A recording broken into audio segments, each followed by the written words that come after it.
Во време кога сите и последниот здив го користат да ги представат плановите за електрификацијата, Stellantis донесе една навидум чудна одлука да ја задржи сегашната генерација на Панда во производство до 2026 година.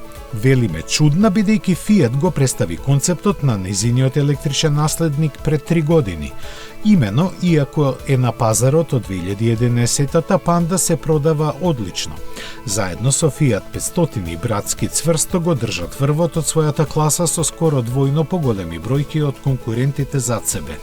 Тоа дури и подобро ќе биде во иднина, бидејќи Peugeot и Citroen се откажаа од 108 и C1, а Toyota го трансформираше Aygo во кросовер кој ќе биде поскап.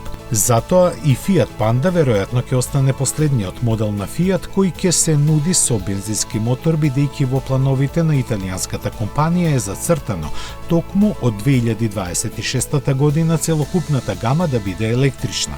Сепак реално е известно појавувањето на нејзината нова генерација која би имала кросоверски карактеристики и која би се продавала паралелно со сегашната, како што сега е случај со Fiat 500.